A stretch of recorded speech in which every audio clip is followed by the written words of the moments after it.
much, Charlotte, and welcome everybody to this University of Exeter Global Lecture. My name is Dave Hodgson. I'm a professor of ecology, but I'm also the director for the Centre for Ecology and Conservation at the University of Exeter. The Centre for Ecology and Conservation hosts over 70 faculty academics delivering education and research in the broad realm of whole organism biology. And we're based on the Cornwall campus of the University of Exeter. In the centre, we have research clusters dedicated to research and delivering education in ecology, in conservation, in animal behaviour, in evolution, in marine biology, and also in microbiology. And a couple of highlights of our recent work. In 2022, the University of Exeter is at the top of the Russell Group of elite research intensive UK universities for student satisfaction, as measured by the National Student Survey in the UK. Also in 2022, the University of Exeter is ranked 9th in the world for the quality of its ecological research, as measured by the academic ranking of world universities. At the forefront of all this amazing education and research, particularly in evolutionary ecology, we find Professor Martin Stevens, who will deliver our global lecture today. Martin is a sensory ecologist, which means that he studies how wild animals manipulate light and other signals to help them survive and to reproduce in the face of extreme environmental pressures, and particularly in the face of the threat of predation. Martin's fundamental research has been funded from many international sources and is published in all of the very best international high-impact journals.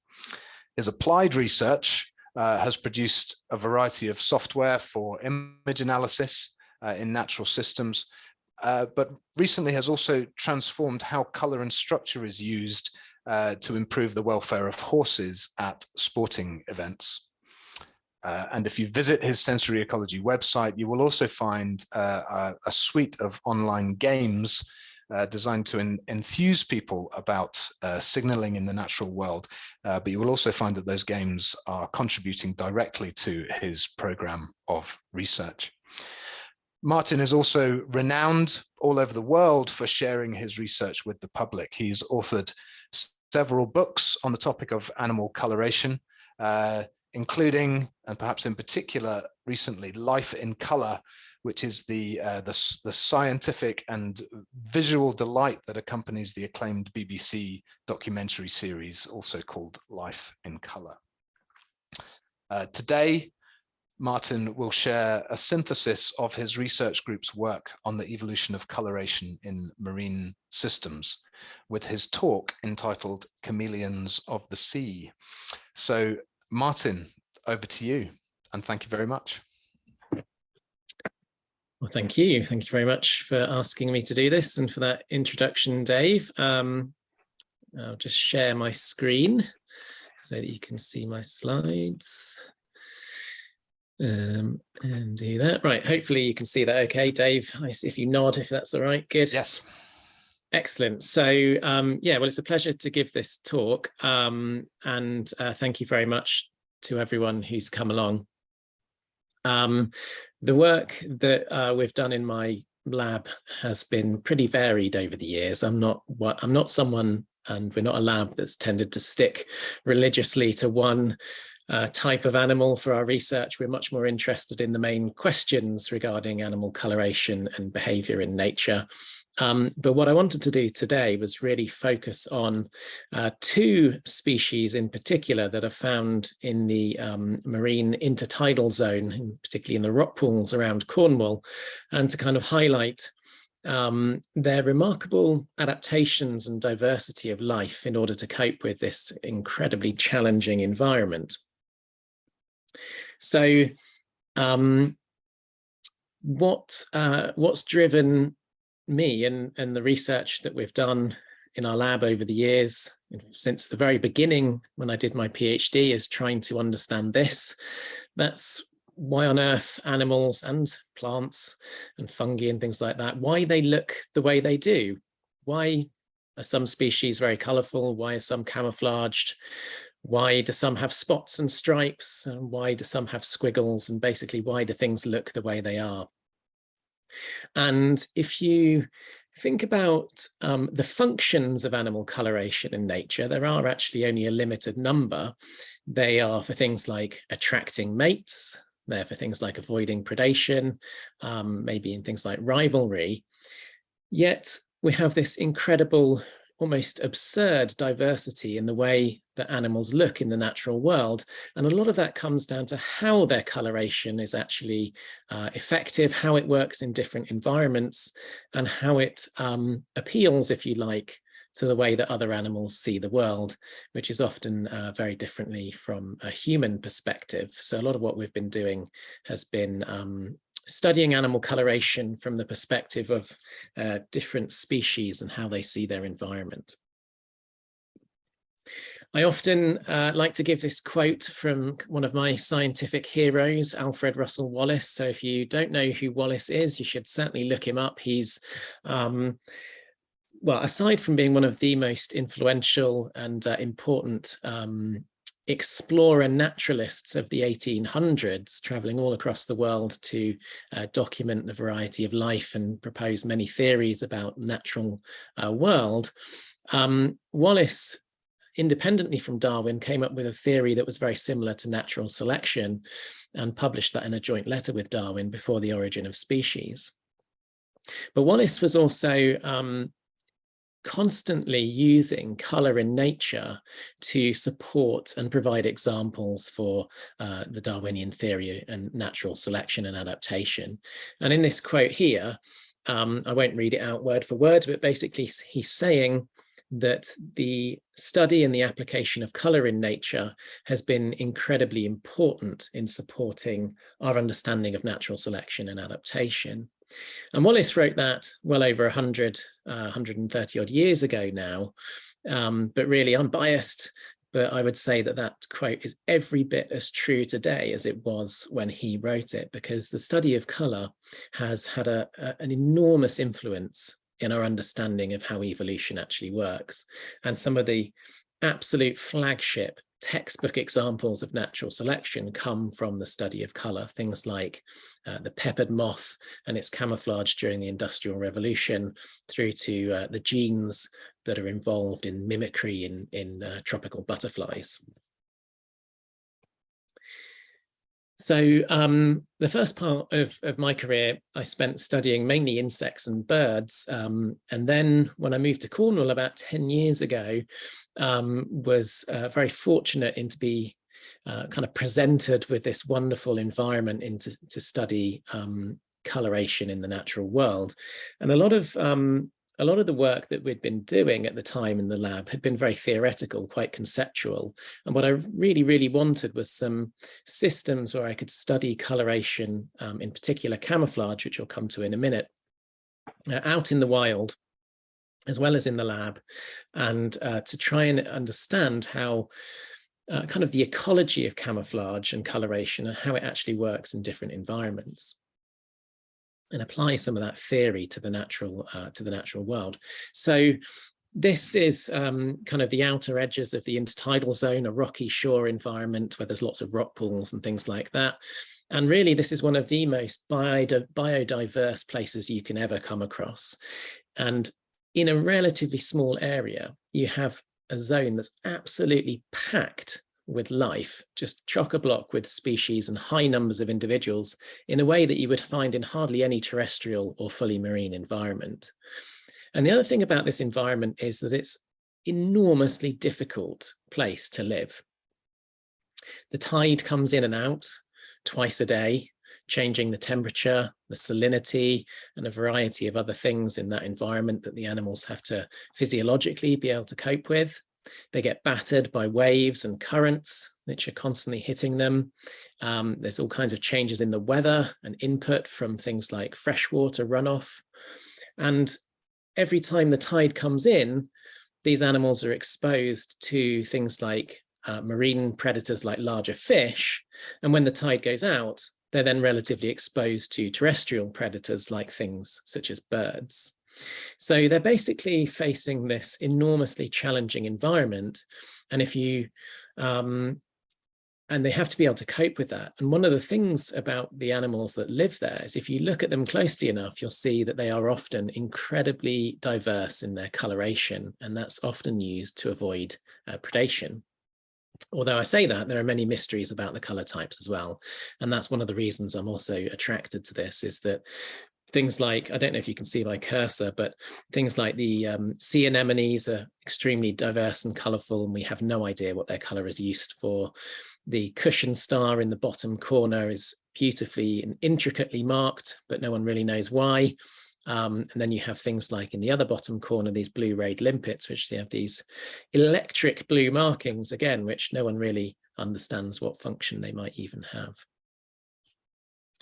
So as I've mentioned a few times, the kind of main focus of what we've done in the lab has often been camouflage and trying to understand how camouflage works, because as I'll come to a little bit later, there are lots of different types of camouflage, and they actually work in a variety of different ways and manipulate the perception of predators using kind of different techniques. So I'll talk about these a little bit more later, but the cicada in the top left-hand corner of the screen is sort of using background matching to match the general environment, as well as some contrasting colors to break up its shape. There is actually a grasshopper, I don't know if you've spotted it, in the bottom right-hand corner, hiding on that rock. And then these two insects in the other two corners are examples of something that we call masquerade, where they're resembling some sort of uninteresting or inanimate object like a twig or a dead leaf in the environment, so that a predator might see them, but they won't actually recognize them for what they are. They'll misclassify them as the wrong object type. Okay, so the main questions then that we've wanted to ask in these these marine systems more recently has been things like, so how does camouflage actually work in nature, and what survival value does it bring? Now that might sound very superficial, but as I mentioned earlier, most of the work on camouflage had until quite recently been done in very artificial human-made systems, and sort of theoretical models and things like that. And we didn't really have a very good understanding of how camouflage actually worked in complex, extremely sort of diverse natural environments. The other thing we wanted to know was, how do matches to the local environment actually arise? So if you look at lots of animals from different habitat types that are camouflaged superficially to us, they have a very close association with the appearance of that environment. Now that's to be expected, because that's how camouflage largely works. But the question is, how do those matches actually come about? What's driving that?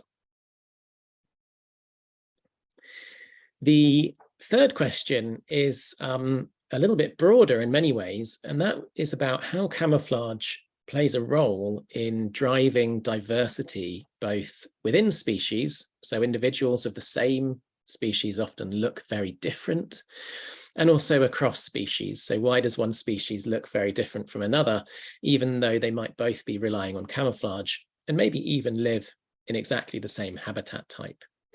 And what does that tell us, and how does it link to the natural history of those animals and the way that they exist in their environment?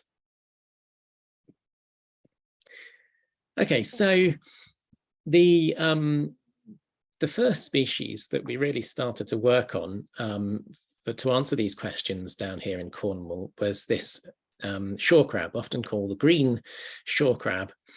And this is a crab which is, I'll probably come back to this later, but until recently was the most common species of crab found in any rocky shore environment around, and in fact many other environments around the UK. It's extremely adaptable. It's a very invasive species actually in other parts of the world outside of its natural range. And it was a very interesting species to study, because although its common name is the green shore crab, actually this is a much fairer reflection of its appearance.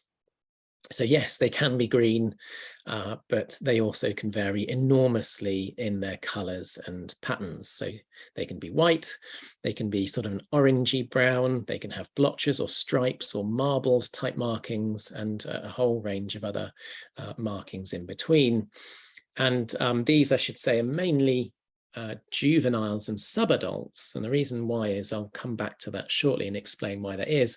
But basically, the main message is that the green shore crab is a pretty silly common name because quite often they're not green, with one exception, which I will come to shortly.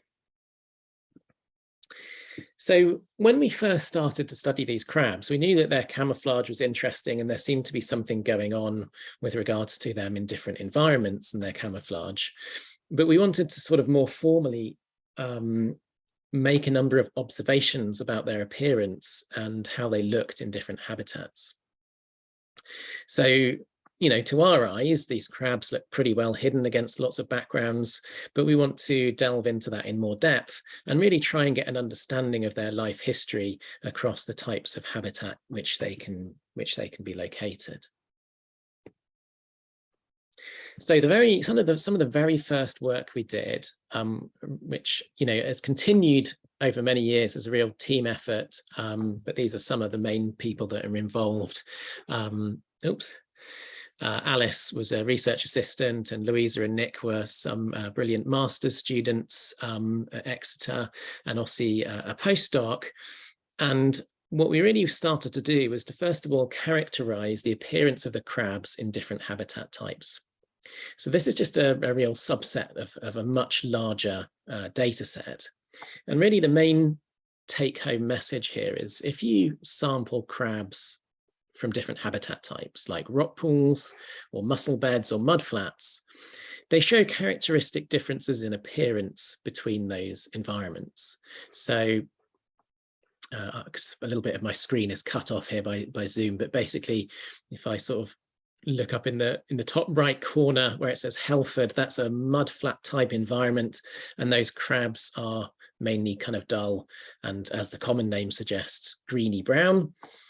Whereas St. Mawes in the rocky shore, the rock pool environments, they tend to be very diverse, very colourful, and look quite different. So that's what we call a phenotype environment association. The appearance of the animal tends to vary, or the animals tends to vary depending upon where they live and their environment. So the next observation really is about how those crabs look as they get older and bigger. So there's a few graphs here, but you don't really need to worry too much about them. What they basically show is on the bottom axis, changes in the size of those crabs. So basically they're getting older and they're getting bigger as they molt. And then up the other axes is basically some measure of their appearance, so their brightness, their color or their hue, and how diverse and contrasting their markings are. And so what you find is as the crabs get bigger and older, they become darker. They do indeed become more green and brown in coloration, and they also lose their patterns. Their pattern diversity decreases, and the contrast, how kind of marked and pronounced those patterns are, decreases. And we can measure these things with certain types of image analysis. So there's a change in crab appearance with age. The third observation is that the diversity in appearance of crabs also varies with age and habitat. So what I mean by diversity in appearance is if you take a group of crabs and you compare them to one another, how diverse are they? How variable in color and pattern are they? And you can measure this by taking certain measurements of color and brightness and pattern and encompassing them into one measure, what we call a multi-dimensional space. And that really just gives you one metric of how much one crab differs from another crab across its entire appearance. And basically what you find, this again is just a small subset of the data that we have, but basically crabs from rock pool environments tend to be much more diverse in their colors and patterns than crabs from other habitats. And there's only one example here, but that is particularly the case for juvenile crabs. So quite often, juvenile crabs are much more variable in their appearance to adults. Okay, so what we want to do then, we've got these observations and we want to explain what's causing it. Why are crabs looking the way they do? Why are we getting these observations, and what can that tell us about camouflage in this natural system? So just to summarize then, what you get are changes in the appearance of crabs with age, differences in their appearance based on the habitat in which they live, and differences in the diversity of what crabs look like in a given place that's linked to both age and habitat type. So we want to try and explain these. Okay, so the first observation we want to explain then is about this phenotype environment association. So why do crabs look different in different habitats, and how does that actually come about? So one possibility, the most kind of obvious one in many ways, is that those crabs in different environments come from different genetic populations. So they've diverged in their appearance. But that's not the case. We know from other genetic work that these crabs in the southwest, particularly around Cornwall, essentially come from one population. And the reason is that when these crabs breed, they release their larvae into a planktonic stage that floats about in the ocean, and then the crabs will settle out in a variety of different habitats at the mercy of things like currents and such like. So it's all one population. There's very little of that difference can be explained by genetic differences. Predators will certainly be picking off crabs that are not well matched. That's, after all, the main driving force here is differential predation, but it's probably not rapid enough in real time to be driving the observations that we get here. Instead, it's providing the selection pressure for it. So what we then might imagine is that, like many animals, the crabs might be able to change their appearance over time. So they might settle in a particular habitat and then change their appearance based upon the environment in which they find themselves. So Alice and Louisa started off way back quite a while ago now. They started off a number of a sequence of color change experiments that we've done ever since to test just how good these crabs are at changing their appearance to match different backgrounds. And what we did in many of those early experiments was we kept crabs in a lab, and we kept them on either white or black backgrounds or other types. And we measured, using again image analysis, how much their coloration changes over different time periods. And in a short period, like a couple of hours, you get these subtle changes in brightness. So a crab will look a little bit darker on a black background and a little bit lighter on a white background. But this is not exactly a cuttlefish or a chameleon-esque change. It's quite subtle. It's like a fine tuning of what that crab looks like. And it's a change, though, that's based upon pigment. So if you can see this photograph in the bottom corner, this is a detailed photograph of the pigment cells of a crab. This is from part of a leg of a crab, and you can see the different colors belonging to the pigments there, and those are in special cells called chromatophores. And what happens is, under the control of hormones, usually, the pigment in those chromatophore cells gets spread out or contracted back together.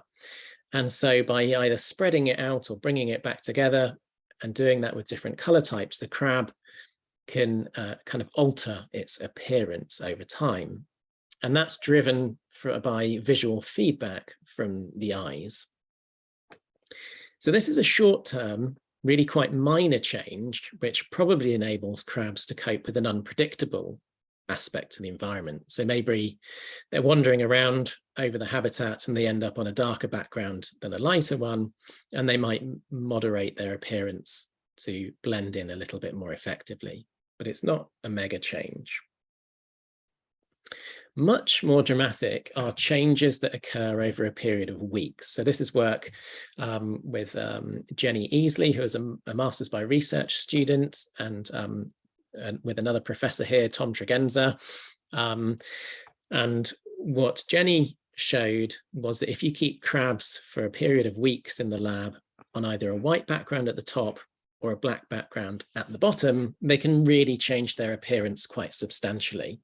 So this is a longer term change, and it's linked to when the environmental changes around the crabs are either predictable or slow. So for example, imagine a crab has settled on a rocky shore environment. Well, that environment is going to have a difference in its appearance to something like a mudflat environment. And so the crab can over time become much better at matching that environment itself. And those changes generally occur in particular when the crab molts, and particularly juveniles. So adults can't change as much, and that's partly because their carapace is much thicker and you can't really see through it, the pigment cells below very much. But juveniles have a much more translucent shell, and so when they molt in particular, they can really change their appearance quite substantially.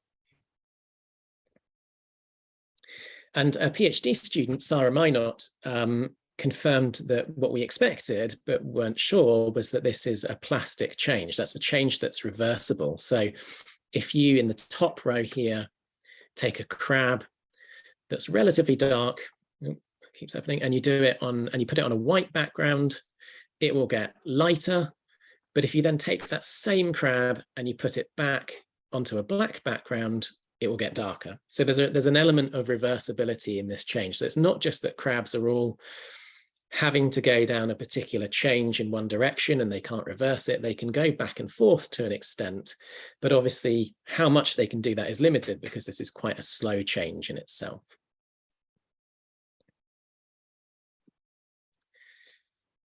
Okay, so those matches between the crabs and their local environment seems to be linked to things like color change, particularly over longer periods of time, and especially plasticity when those crabs are molting.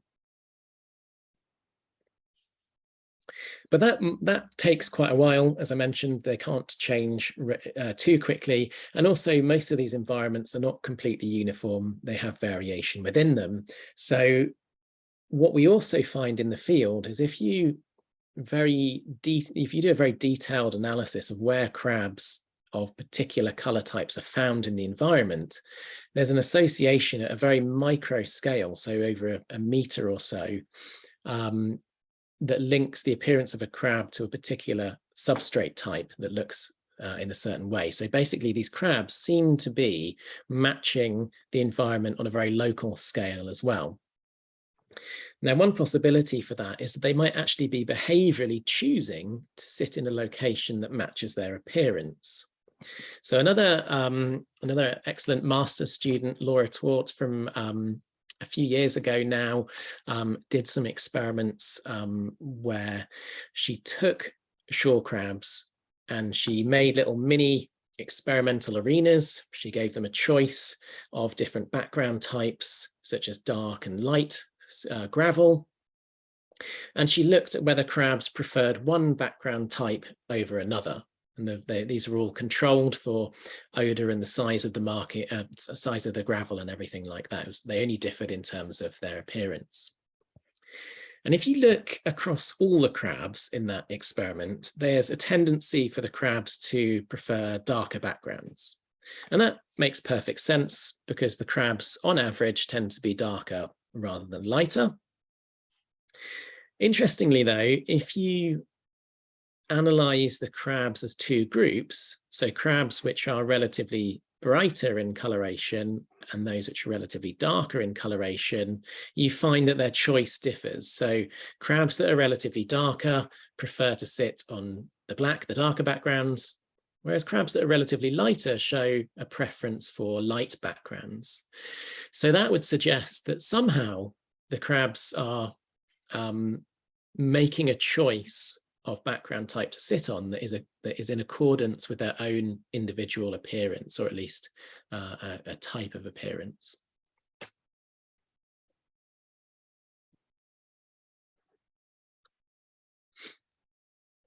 So the next observation that we want to explain then is why crabs change in appearance as they get older. This is what's often called an ontogenetic change in appearance. And this is something which is not in any way unique to crabs or crustaceans. It's something that occurs really widely in nature. So a lot of things like snakes, the juveniles look very different from the adults. The same is the case for a lot of crocodilians.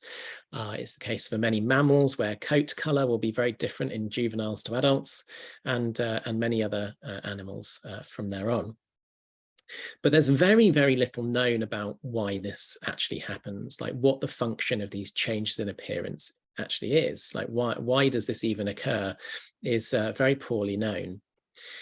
But there are some possibilities, and there's plenty of ideas to explain this. They've just very rarely been tested. So in the case of our work, what we really want to know then is why our older crabs, why do they become more uniform and green in coloration? And why does that happen kind of regardless of the habitat that they live in? So there's variation based on where they live, but they all still seem to tend to be darker and greener as they get old. So one possibility is that when these crabs get bigger, they have thicker carapace and stronger claws, and so they're more defended and they're less at risk of predators. And so maybe they don't need camouflage at all. And this is an idea that there's basically relaxed selection in terms of predation risk. Now that's probably true to an extent. The crabs, big shore crabs, are certainly not going to get eaten by much smaller fish as the juveniles might. But it doesn't really explain why they actually change color. Why not just stay the same? You know, why do they actually change color at all? So another possibility is that the crabs are having a change in their life history with age that means they need to adopt a different type of camouflage or a different type of appearance. So what's known about shore crabs is when they get older, they tend to wander about more. They become a bit more, they have a tendency sometimes to move into deeper water, but they also start to roam around different habitats more widely. So juveniles tend to kind of hunker down in like little nursery bed environments where you can find quite a few large numbers of them in certain places, whereas the adults will wander a lot more. And that may be partly because they are less at risk of predation as well. So these are not mutually exclusive. So one possibility is that maybe the adults are actually adopting a type of generalist camouflage that enables them to resemble the variety of environments that they might actually find as they move around. So you can think a little bit, you can think of this as in an analogy of like a chess or a checkerboard with black and white squares. So one possibility is that you are black and you match the black squares. But the problem is when you move onto a white square, you're going to stand out very clearly. So an alternative might be that you make yourself gray, some intermediate, in that won't match you brilliantly to either white or black, but it might afford you some degree of protection against both. So a postdoc, I think I mentioned earlier, Ossi Nokalainen, he did a variety of experiments, and one of them was to keep shore crabs in the lab for quite a long period of time. It was sort of 9 or 10 weeks in total, and he made different types of habitat or different types of kind of artificial habitat that resembled to an extent the real thing in the wild. So the greeny brown type gravel that you can see in that picture there was kind of a match broadly to a mudflat type environment where you have the brownish mud, often with green algae growing on the surface. And then the one that looks a bit more elaborate, brightly colored with pink and white and blue and so on, is a rock pool environment. And that looks very artificial here, but actually the rock pools down around Falmouth and in Cornwall are really, really colorful. They're covered in pink encrusting algae and other things. So these were gravel that were chosen to match the environments where these crabs were living, to an extent, not perfectly, but to an extent. And then what Ossie did was to look at whether these crabs changed in their appearance to match those habitats, or to what extent they just changed all along this ontogenetic trajectory. And without going into great detail, what he did was divided them into different color types, and regardless of their starting point and the habitat, this fake habitat that we made, the crabs always tended to get more uniform and darker in coloration regardless. So this seems to be quite a strongly encoded change with age. And it's superimposed on those differences among habitat types. So they're kind of doing both. They're trying to match both habitats, but at the same time, they've got this change with age and size.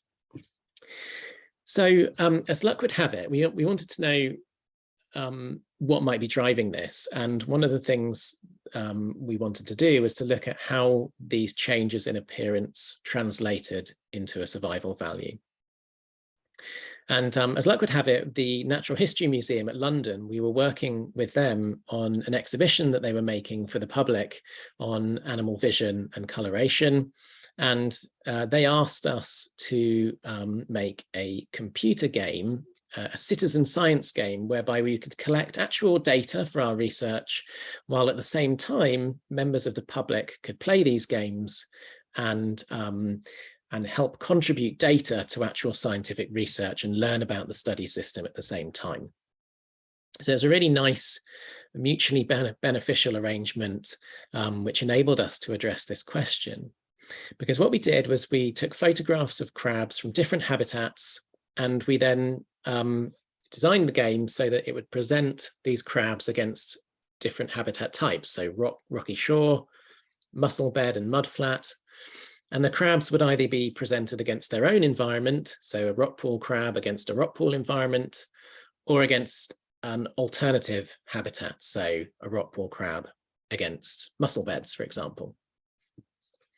And then what we did was we used human predators, if you like, to play the game and try and search for these crabs by clicking on a touch screen and see how long it took for humans to find crabs from these different types and these different habitats. And we did some other little things, like we made the visual display different to simulate the visual systems of predators like fish, so that it wasn't just designed to human vision, it was also designed to fish vision, for example.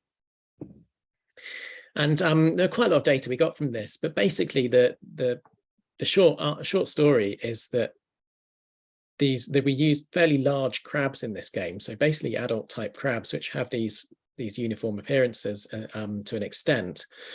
But basically the crabs from mudflats, which were the most green, brown and uniform in coloration, were the hardest to find overall, over all the habitat types. And it seems that they're very well camouflaged against each of them, whereas the more contrasting crabs are actually not well hidden at all against most of the environments. So we think, and we really don't know for sure, but we think that as the crabs are getting older and wandering around more, they're using a generalist appearance to remain relatively hidden across the kind of backgrounds which they're likely to be seen against. Okay, so the final observation was why are these crabs varying in their appearance, their diversity of appearance with age and habitat? Now, this is potentially quite a complicated issue, so I'll try and keep it relatively simple. But one of the things, as I say, that we note is that juveniles tend to be much more diverse in their color patterns than adults, and that this also is linked to habitats. So rock pool crabs are much more diverse in their appearance than, say, mudflat crabs. So it could be that these rock pool environments are quite diverse, and that maybe each of these different crab types at the bottom, in this bottom picture, are trying to match different patches, different aspects of that environment. So that's possible, but the problem is the moment they move, they'll stick out potentially. And so it might work as long as you're on the right place, and it might work particularly if it's linked to these behavioral choices of where to sit, but it won't work very well if the animal is moving around a lot. So another possibility then is that crabs from different environments are actually using fundamentally different types of camouflage. So the most widely thought of type of camouflage, and the one that I guess most people would think of when they think about camouflage, is what's often called background matching. And here the idea is that you basically resemble a sample of your visual environment in terms of color and pattern. So that top picture is of a juvenile ghost crab from Borneo, and it's basically like a picture of the environment. It's matching that sand in terms of its color and its texture and so forth really well. Now, that's very effective, and it's probably the basis of most types of camouflage. But the problem is you can still see that ghost crab. And the reason you can still see it is partly because of the outline of its body is quite visible. So back in the early 1900s, an American artist called Abbott Thayer came up with a theory called disruptive coloration. And that was then kind of built on and extended a lot by a British zoologist called Hugh Cott. And both of those were very important people in terms of designing military camouflage in the First and Second World War. And what Thayer and Cott realized was that you needed to use high contrast markings that were placed at the edge of the body in order to break up the appearance of shape. So my screen is a little bit hidden, but on the right hand side above that bird, the nightjar, you should see 4 pictures of a little painting of a bird. That's one of Thayer's paintings. And you'll note that in some of those paintings, the high contrast blocks of color of that bird blend into the background, whereas other parts of its body stand out. And the idea is that you're destroying the appearance of shape so that you're not detected, because there's no obvious cues to your body outline for the predator, for example, to see. So a master's by research student, Natasha Price, along with Tom Tregenza again, set out to test whether crabs are using different types of camouflage. And what Tasha did was she visited lots and lots of different mudflat and rock pool sites around Cornwall. She photographed crabs and measured their appearance, and then used image analysis to measure how they looked to the eyes of predators like birds and fish. And then what she did was she used some really clever image analysis tools, some of which have been developed as well by Jolyon Trushanko, a lecturer here, or who I'll mention in a minute, to measure how much the body outline had been broken up by different markings. So basically a measure of how disruptive the crab's appearance is, or was. And she also compared that to various measures of background matching as well. So what Tasha found was, you don't really need to worry too much about the graphs. Basically, crabs from rock pool environments are very disruptive. They really do a good job of breaking up their body appearance, whereas crabs from mudflats don't have very high levels of disruption, but they're really good at matching the environment. And it seems to be that rock pool environments are just really difficult to match. You can't resemble them effectively for background matching. So you have to do something completely different, and that's break up your appearance in a whole nother way. The other reason why you might get high diversity in appearance is also a little bit more complicated, but it relates to how predator search behavior actually works. And what happens in predator search behavior is that a predator will often become familiar with finding prey items of a similar appearance, and it will focus its attention on finding prey that look the same or very similar. It's called a search image. So imagine there's a bird searching for a moth that's white and speckled, and then it finds another one, and it finds another one. What it will do is it will focus its attention on finding moths that look like that. The cost, though, of a search image is that you can overlook other forms when you come across them as well, even if they have the same level of camouflage, because you're not looking for them. Humans do exactly the same thing. There's lots of evidence to show that we do just this when we're doing things like shopping, and we know the appearance of a brand or a product that we're trying to find. We might miss other things. So this can lead to diversity in appearance, because basically what it means is that if you're a new moth type with a different pattern, you're going to be overlooked, or you're more likely to be overlooked by predators if they're searching for something else. So you're at a selective advantage. And so that moth, that rare form, will gradually increase in its occurrence in the population, until then actually it becomes quite common and predators form a search image for that, and then maybe another appearance is favored. And so over time you can see that this can drive diversity in the coloration of prey in a population.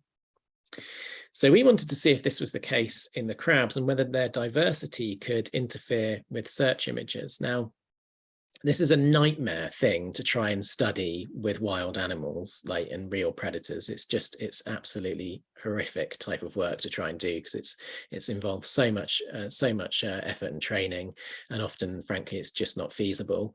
So again, we used humans as kind of surrogate predators, and we presented them with sequences in these computer games of crabs of a particular appearance, like this one here that was mainly kind of had these black markings, and we'd let the humans find these cat crabs and measure their detection time, their response, and then we'd switch to a new type of crab, like a green one here.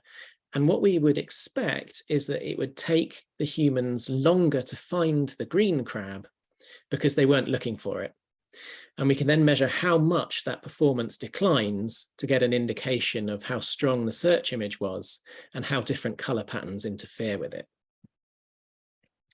So Jolyon, who I mentioned, as well as Ossie, we all made this experiment, and we divided crabs into different types based on their appearance. And I won't go too much into the details, but what we did was we then got humans to search for them and measured their change in performance over time, basically how much harder they found it to find and switch to new crab types. And what you find is that humans do indeed form search images. They do over time get better at finding crabs, and they struggle to look for new ones at first. But this effect is strongest with crabs that have disruptive markings. So for some reason, we don't know why, disruptive coloration seems to interfere with search image effects in predators as well. So it's like a double benefit, particularly if you live in a rock pool environment. So that's probably why rocky shore crabs are very diverse, is they're using disruptive coloration, and it's also interfering with predator search behavior. So coming back to that original diagram, then what we have are these differences in observations, and the differences between habitats seem to be driven by things like color change and background choice. Differences in age seem to be driven by ontogenetic change and potentially generalist camouflage strategies.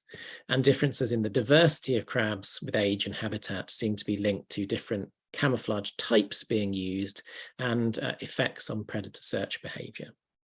So for a crab that looks initially something very simple and quite straightforward, it's doing some pretty remarkable things, and there's some pretty impressive stuff going on. I'm just keeping an eye on time a little bit so I don't overrun, but the other species I wanted to mention was this remarkable prawn that we also get in the intertidal zone called the chameleon prawn, and its name is pretty obvious in a minute as to why it's called that. But like the crabs, it's also extremely variable in coloration. This again is all one species, and they can be either these uniform different color types, or they can come in these transparent forms underneath. And it's an example of work, some really early work on animal coloration as well. Okay, so what's driving this, and how does it link to their life history? Well, they are indeed extremely well camouflaged. And Sam Green, a PhD student, has just finished his thesis studying several years of studying just these prawns. And Rafa Duarte is a postdoc who's spent time here on 2 occasions now studying them as well. And what Sam and Rafa showed was, unsurprisingly, these different color types of prawn match different seaweed environments.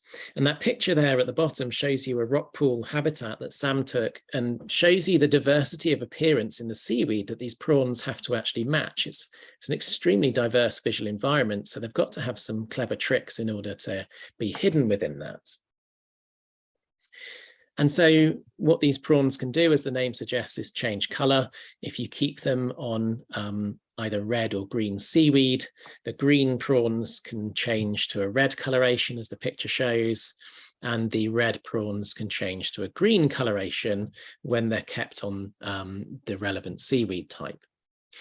You don't need to worry about the graphs. The only reason they are there is to show you the time scale of these changes in color. And you can see that it occurs over a period of 2 to 3 weeks mainly.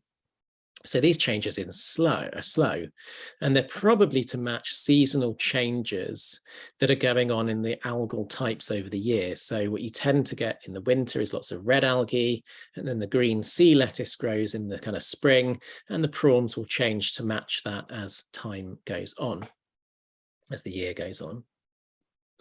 So what do they do in the meantime? How do they match when they've not changed? Well, what they can do is they can actually choose which seaweed they want to sit on based on their color type. So they're much more effective at doing this than the crabs. I have to say they're much more refined in their choice. So if you give a green prawn a choice of green and red weed, it will generally choose green, and vice versa with a red prawn. And we haven't really analyzed this properly yet. This is some early data, but Sam's been working on this. But basically, it does seem like as they change color, their preference also changes as well. So as they turn from red to green, they prefer green as well at that switch. And I'll mention this very briefly as well, but we've also done some work. Jim Galloway, who is a PhD student who's just finished with Sarah, did some work showing that these prawns, their camouflage does indeed matter, because fish are much more likely to eat prawns that are mismatched against the algal environment than those which are matched. So it really is a life or death strategy going on. Okay, so I whizzed through that a little bit more quickly, but that's because I wanted to get to a final part of the talk, and that is on the impact that humans are having on these animals. And I mentioned that these animals live in an incredibly challenging environment. They're very, very robust, and they've got these remarkable strategies for survival. But in spite of that, they are facing enormous pressure from humans in a whole manner of different ways, and we're changing the environment in a way that goes well beyond what they are used to. So Sarah Minot, for her PhD thesis, did some work looking at how changes in sea temperature might be affecting the crabs. Now, this is a difficult one because the temperature changes very frequently anyway in the environment. But what she basically showed was that as the water temperature increases, the crabs can change color more effectively, more quickly. The rate of change goes up. But when they start to hit about 25 degrees C, which is actually the temperatures we're starting to get to in those environments now, they actually suffer signs of thermal stress, and they can no longer change color effectively, particularly on white backgrounds. Perhaps more unexpected and pretty remarkable was the effect on ship noise on crab appearance and behavior. So Falmouth Harbour is pretty chocker, as indeed are many seaside areas in the UK. There's lots and lots of boats, and they're very noisy. If you've ever been diving or snorkeling near a boat, you will know that sound travels extremely effectively underwater and is really, really loud. Or is really intense and reaches you very quickly. So Emily Carter was a master's student who wanted to investigate the effect of ship noise on crab camouflage and behavior. And Emily did a really neat experiment where she presented crabs in a color change experiment on white gravel. So they started off dark, and the idea is they should change to be lighter in coloration. And she did this under 3 different treatments: a control treatment, which played ambient noise from the environment, a treatment which played the noise of ships passing by, and a treatment which played the ambient natural noises, but at the same intensity as the ship noise.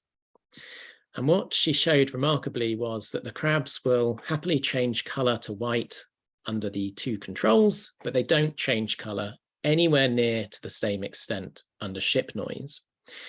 They also don't run away from predators or respond to a predatory threat properly when they're shown when they're under ship noise, and they suffer reduced growth. And work at Bristol, which has also found similar effects on their behaviour, has shown that this is probably down to a stress response and heightened energetic responses when they're subject to ship noise.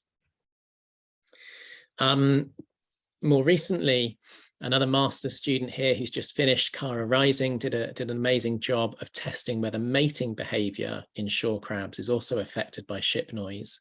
And what Cara did was she took the pheromones of female crabs and soaked sponges in those pheromones as a little dummy female. And then she took male shore crabs, and male shore crabs kind of show a characteristic cradling sort of stance when they want to mate. You can see that it's a little bit, it's not the best photograph, but you can see that in the photograph there on the slide. And so you can measure when they're ready to mate based on that behavioral posture. So when you do that, you find that the males show that behavior under a lack of noise or ambient noise, but when under ship noise, they are much less likely to show that mating behavior. And it's probably, again, that they're stressed and that they're having to allocate resources because they can't hear things like predatory threats and such like coming. Probably the most remarkable, almost ridiculous result that I think we've ever got, maybe ever in the lab, is this result here. This was actually the work of an undergraduate student, Christy Judd, and Christy had this amazing idea, which I thought was completely bonkers and was never going to work. But she wanted to present prawns with these choice behaviors between red and green seaweed, but to do so not just in clean seawater, but also in the presence of seawater that was contaminated with something called oxybenzone. And oxybenzone is one of the main active ingredients in many sun creams. And the reason she wanted to do this is because it's known to be harmful, extremely harmful to coral reefs and to other types of marine environment, but almost nothing else is known about it in many other contexts. So I thought, okay, great, we can try this, but I thought the most it would show is that the prawns don't choose anymore because there's chemicals in the water.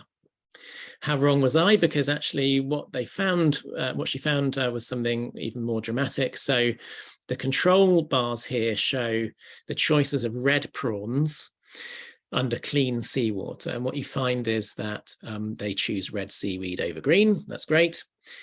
In the presence of oxybenzone, they do the opposite. They now choose green seaweed instead of red. So it's totally maladaptive. It's completely awful for their camouflage because they stand out really clearly. And it's also an effect that persists even when you put the prawns back into clean seawater. So that's the bottom graph. And then Anna Witter, a master's student, has just finished doing some more work on this, looking at other long-lasting effects and different concentrations. And Anna also tested green prawns, which Christy didn't. These are the results for green prawns. Oops. What you find is that green prawns here in these lines that have got a 0 above it, that's the control, that's clean seawater, and they choose the green seaweed. Very rarely do they choose red. The dark hashed lines are no choice. That's when they don't choose anything at all. They just sit around and don't go to any seaweed. And then the other ones are different concentrations of oxybenzone in the water.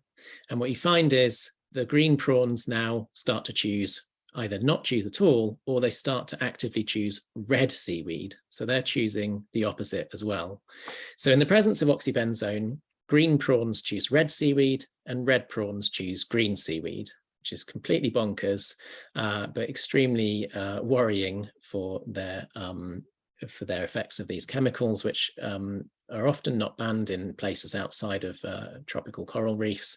And, you imagine people rock pooling in the summer covered in sun cream, and you can imagine that these things might be happening, and often you get many other chemicals that are running off or discharged through sewage and such like releases. So there's all kinds of chemical pollutants that might be having a role on the behavior of these animals. And one of the things to point out about that is that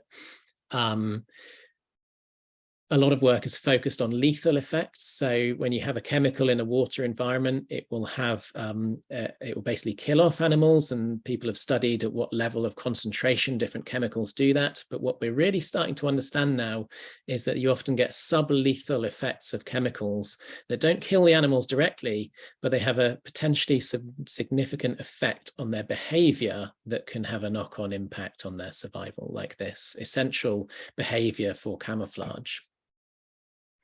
Okay, so we've been doing other work as well, which I won't mention, on all kinds of other stressors, ranging from microplastics through to acidification, which is a climate change effect. And the upshot is that these poor animals are being battered by a range of human impacts. And so although they're extremely adaptable, they're having to put up with an enormous amount, and often it's beyond what they can actually cope with. So hopefully in time we can learn more about that and come up with solutions for what to do about it. And many sun creams, of course, are now starting to move away from oxybenzone.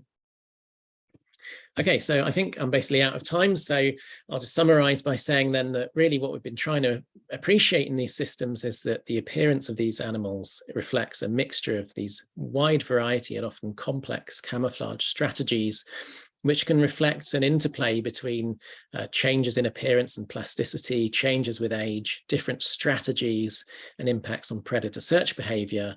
And there's still a lot that we don't understand about color and behavior in nature, including our impact on that and what can be done about it. So many people, as I've tried to point out along the way, have contributed to that work, and it's been an absolute team effort. And I'm very grateful to everything that they've done. So thank you very much. Martin, that's brilliant. Thank you very much for a stupendous synthesis of wide-ranging experimental studies on. Well, I was expecting just the one study organism, but then you've shared the prawns with us as well. So thank you for that. To the audience, we welcome questions that can be typed in on the chat line. They can be shared directly to the Global Partnership address or to me, or they can be shared with everybody. We also welcome questions that can be voiced, where you to put your hand up. But to give you, to celebrate Martin's talk and also to give you a bit of time to prepare your questions, I think if you could unmute your microphones, please, and give Martin a massive round of applause. Thank you very much, Martin. Lovely digital smattering of applause. Okay, so Martin, there has been a question sent in directly, which I'm going to pose to you. The audience member wondering whether the camouflage changes, so these changes in color, is it possible to tell whether they are a result of cognitive recognition, or well, the words used here, an organic physical response? So I might leave it to you to distinguish between those two hypotheses. Well, Alex Thornton in the department is one of the experts on cognition. I should transfer it to him. But I mean, I think that cognition usually requires elements that aren't necessary for these behaviors. So one of the things that we've been studying, and Jim Galloway in particular, who I mentioned at one point, has just finished his PhD studying lots of things, but one of them is the visual system of these crabs and how they respond to their environment to elicit change. And a lot of it is probably quite automated. Well, automated in the sense that they seem to respond to certain patterns of stimuli in the environment. So, for example, differences in the amount of light that's reflected from the subject, from the substrate versus the amount of incident light coming from above. So relatively simple patterns in the environment can then trigger a response in the visual system, which then has a knock-on impact on things like the control of hormones, which then have an impact on things like the state of the chromatophore cells and the pigment dispersion. So we don't understand all the pathways brilliantly, but some of it is quite sort of stereotyped in that response. Probably the more difficult thing to pin down is the behavioral choice, how these animals know what background they should be going to? And that is a really difficult question to answer, and something that has proven challenging in many animals, but it probably depends a lot from one species to another. So some animals have eyes that are positioned where they can actually see what they look like and see whether they're sitting on the right background. And that may be the case partly with these crabs, though I suspect maybe not. It might also be a link to genetics in some cases. So if you're dark, you might have a linked gene for preferring a dark background. Or it might be some other mechanism like imprinting, whereby you choose something that you're familiar with. But we don't actually know how the crabs are doing this and how the prawns are doing it. Prawns might not even be using vision. It might be, as their work on the oxybenzone suggests, they might actually be using chemical cues. Okay, but it does feel as though the backgrounds are being perceived somehow by the organism, and whether that is through a cognitive process of recognizing where they are and making deliberate decisions, or simply responding innately through chemical cues or through visual cues. Very difficult to distinguish those two things, probably. Yes, it might be a rule. It might just be a simple rule of thumb. Like some moths might prefer to sit on some moths will choose to align themselves in a certain position on tree bark. And that seems to be based on the texture of the ridges running down the bark. So you could have a simple rule of thumb: sit vertically if the tree bark is in this orientation for texture or something, or there could be a more cognitive element to it. Okay, thank you. I'm going to turn to Charles Tyler, who is patiently waiting with his hand up. Charles, if you could unmute and ask your question. Hi, Martin. Really nice talk. Enjoyed it. Martin, I was actually going to pick up in terms of the olfaction thing, in terms of to what extent do things like your shrimp and prawns pick up with those different seaweed type based on olfaction, but I presume that not a huge amount is known in terms of what sort of chemical cues they give off, and particularly in relation to the materials you're talking about now. We know a lot of those compounds can affect olfactory bulbs, olfactory systems, so affect the ability of organisms to perceive those types of cues. That's what I was going to ask you, but clearly, but I think the question that's more burning to me is in relation to how we actually see crabs versus how other organisms might see crabs. So if I think in terms of sort of like, bird vision, for example, the ability to see into the UV spectrum, what do these crabs look like when you put them under things like UV? Do you know? Does that sort of disruptive patterning still work? Is it different? So are they more or less, safe or more or less susceptible to, say, like predatory birds versus fish? Is any of that known, Martin? Yeah, thanks for the question. Yeah, I mean, it's often yeah, so we've done quite a bit of image analysis in the ultraviolet as well, and modeled things like bird vision and fish vision and things like that. And I think ultraviolet vision in particular often gets a lot of attention for being sort of exotic and exciting because we don't see it. And the reality is often it's quite dull and boring because there's not much there, basically. There isn't that much UV often in the environment. And quite often when you have a pronounced pattern, like say a dark crab with white markings, it's just similar in the UV. It's not really doing anything that different. So actually I didn't spend that long on the visual side of things in terms of animal vision, because the crabs look pretty similar actually, regardless of what visual system you analyze them through. And the results are very consistent, whether you use a dichromatic model of fish vision that only sees sort of two types of color versus a bird with all its spectrum of color vision. So there will be differences sometimes, but by and large, visual system doesn't seem to have a huge impact here. And that's not uncommon for camouflage, because generally you're trying to look like the environment, and if you have multiple predators, you kind of have to look like the environment across the visual spectrum anyway. So in this sense, what humans see is actually a pretty good approximation of what most predators see. I think probably the big difference is the perspective, in that we're often looking down on them from above, which maybe is a little bit more like a bird looking into a rock pool. A fish might be looking at them more from the side. And the prawns in particular are often hanging sort of onto the seaweed in a very different orientation, that might mean they're matching structures of seaweed, and their body alignment is quite important. Thanks, Martin. Thanks, Martin. So a question about masquerade. Martin. I think so. You've given us lots of credible, convincing information that the crabs are background matching in some way, and you've focused in on disruptive coloration as a way that crabs can do this in rock pools. But just looking at some of the photos of rock pools, is it also possible that crabs might be masquerading as some of the structures that they find in those rock pools, like pebbles or very hard mollusks, for example? Yes, definitely. I mean, the shore crabs, I think, is mainly background matching and disruption, but it's difficult. Masquerade's a bit of a nightmare to test, because the main thing about masquerade is that the predator should see the animal but misclassify it as something else. So you can't go around asking a bird or a fish, why did you not attack that crab? Did you see it?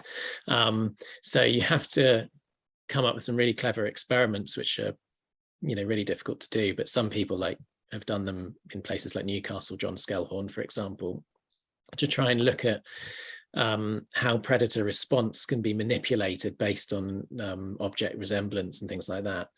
So I don't think that's probably the case for the shore crabs too much, but if you've come across furrowed crabs in the rock pools, and to a certain extent juvenile edible crabs, what they do is when you kind of pick them up or you prod them or something, they crawl into it, they tuck their legs in, and they go into a little ball, and they look exactly like a pebble to my eyes, and they often are found in pebbly environments. They're also really, really tough, very thick carapace. They look like pebbles, basically.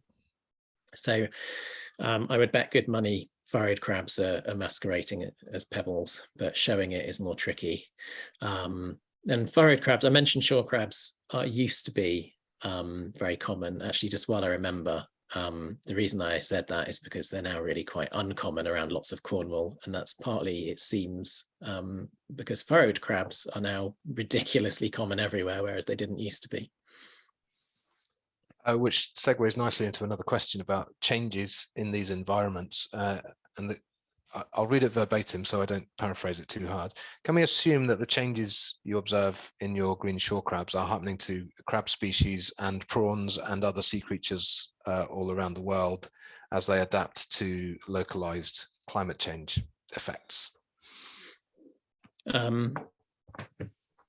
Possibly, yeah. It's really difficult to extrapolate to such a broad level, but yes, the principles, I think, are probably quite important. I mean, in terms of things like chemical pollutants, there's other work in things like crayfish and lobsters that chemical pollutants also cause really strange reverses in behavior, probably because of the effect on the chemical receptors.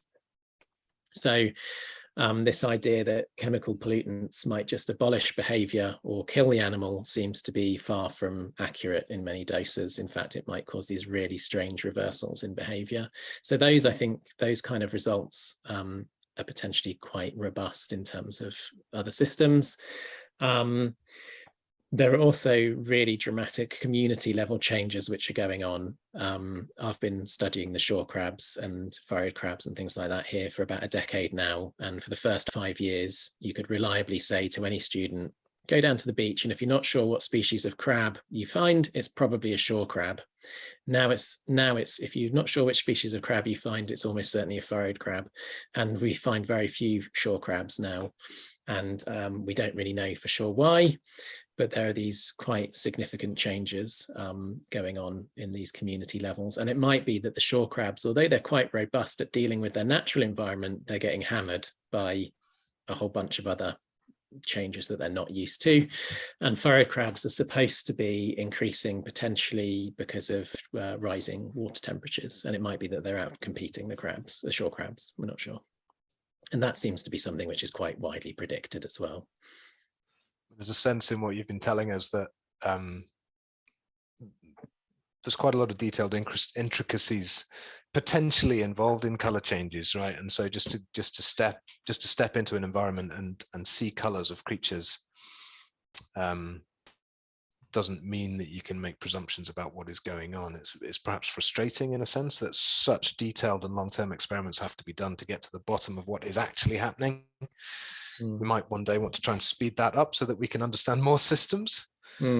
Yeah, funding agencies don't tend to really like long-term work anymore either, but actually you really don't get a great handle on what's going on sometimes, particularly in these natural systems, without really detailed long-term work. And then that's only then you can understand the impact that we're having in some cases as well. Sure.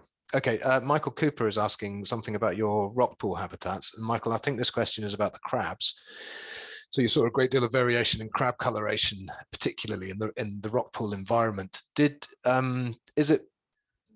you detect, do you think, differences in that level of variation between algal-dominated rock pool sites and more exposed sites where algae might be less abundant? Yeah, I mean, it starts to get quite nuanced there, because you do get associations between crab appearance and background appearance at a very small scale. So as I said earlier, kind of on a scale of meters. And that potentially is if they're choosing to sit in certain places, which matches their coloration. And by and large, that higher diversity tends to be in places where you have very high variation in the environment, and that a lot of that will come from changes in algae, different species of algae, as well as the kind of rocky shore itself. When it's just rocky shore or sort of mud flats and those kind of things, then the level of variation is much lower, and that's presumably because there's just not so much variety in the colors of rocks and mud. But in principle, it's just about matching or trying to find the best camouflage strategy in terms of how variable that habitat actually is. Okay, great. I'm going to recommend people to visit sensoryecology.com to have a look at the games that you were talking about. So I think it's fascinating that you're borrowing the skills and the time and the capacity of humans to help you out with your research. But it raises a question for me, the methods question, because you showed examples of where you show a photo of a patch as it would be seen by a fish or by a bird. Can you just talk us through very briefly how on earth you make a photo pretend to be that seen by a different species? Yeah, so I think the more accurate thing of saying is that's it's a simulation of the information that might be available to another animal. So we never know what another animal can see, right? Just as I don't know, Dave, what you can see exactly, because I'm not inside your mind. And thank goodness. Yeah, which is probably a good Lucky thing. you. Yeah. So, you know, we know differences in the types of cell they have in their eye that they might use for seeing color types, and we can make good inference about the types of color discrimination they can make. And then you can do some stuff to images where basically you manipulate the colors and the color channels of images to represent the diversity of colors that that animal in principle could be able to see. So you're kind of still presenting something as a human would see it, but with the information available that would be there to another animal. I think that's a more accurate way of putting it, but obviously that's quite a complicated thing to say in a computer game for an exhibition. Yeah. But it's amazing manipulation of images. Okay, I think one more question, I think, before we wrap up completely. And I'm gonna, it's a question about the end of your the last bits of information in your talk, Martin, because it is a kind of a mind-blowing result, isn't it, that that the toxins in sun cream don't just seem to confuse prawns, they seem to completely flip prawn color choice from red to green. So you may not have the answer, but what are your speculations around what is going on? I have no idea. No, I don't know. I mean, I think that if it was, so I could have a good stab at trying to explain that if the oxybenzone meant that all the prawns were just choosing red, right? So then you could imagine something's going on where they're blocking a certain chemical, and what's left is something that means they choose red, or something to that extent. But why it's completely reversed when you're adding the same chemical at the same concentration, I don't know. But it might be that there's, I mean, the only thing I could think of is that there's some switch, like a polarity switch that's affecting behavior, and that chemical is not affecting the choice as such. It's affecting that switch, if you like. So it's affecting the choice, but it's affecting which way that switch goes, and it's just flipping it from one to the other or something like that. And so if your switch is set to red, it gets flipped to green. So I don't know exactly what the mechanism is there, but that's the only thing that I think can be happening, because I'm sure there probably is something different happening, but that's off, you know, as far as I've got with thinking about it. Maybe similarly speculative, Martin. What do you think it is about ship noise that is so particularly impactful on behavior and stress and color matching? Well, I mean, Tom Tregenza, who was also involved in that work, and I have spoken a lot about that and trying to figure out why that might be. But I think that, you know, the best we can come up with so far is that it's very stressful, but it's stressful in a non-natural way. So stress is a normal thing for animals to encounter. In fact, when you have a stressful encounter, like you're maybe at risk of a predatory attack, that should actually make you have a really good adaptive response, because you should do whatever it is that you need to stay alive. But the thing about the ship noise is that it's unnatural, it's unexpected, it's stressful, but it's confusing, if you like. So there's an element of how do you respond to that, and that's for some reason then causing them to do something that's very maladaptive. And I think that particularly with the case with the behavior and not responding to predatory threats, with the color change, it could be as well that color change is widely thought to be energetically costly, though that's one of those things that everyone assumes but has never really been properly established. So if you're having a stress response and you're having an elevated energetic response, you might not simply be able to invest the energy and color change that you need, and so you're just not changing. And that would I think would make perfect sense there. Yeah, great. Okay, well, so I'm going to wrap up questions. I think what I've really enjoyed, I mean, it's an amazing set of experiments that provide you with, you know, kind of much stronger inference about what's going on in these systems, and thanks to controlled experiments, some deductions in there as well.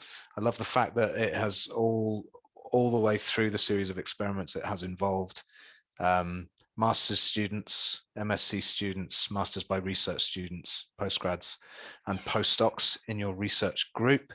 The bit I really like towards the end is that it poses lots more questions as well, doesn't it? So you've answered several questions, but with every question answered, 10 new ones get posed. And you know, I can see that there are more questions there than you could possibly hope to answer in your career. So my recommendation towards the end of the talk is that everybody who's watched, everyone who engages with this, go and start tickling some crabs to try and work out what's going on in those systems. And do you know what? Where better to do research on coloration, anthropogenic change to environments, deception of predators, than, you know, at a university in a coastal environment in the southwest of the UK. So it felt like you're doing things at home, but of global importance. And I encourage everyone to get involved. Thank you very much again, Martin. I think you deserve another smattering of digital applause. So if everyone could unmute again, and we'll all thank Martin very much. And thank you for joining us for this global lecture, everyone.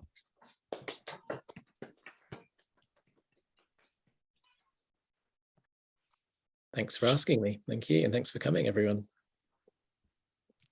Charlotte, I'll hand back to you if that's okay. Yeah, of course, I'll just end the meeting for all and just remind everybody that if they would like to share the recording, it will be available on the website and shared to anyone participating today as well. So yeah, thank you for joining.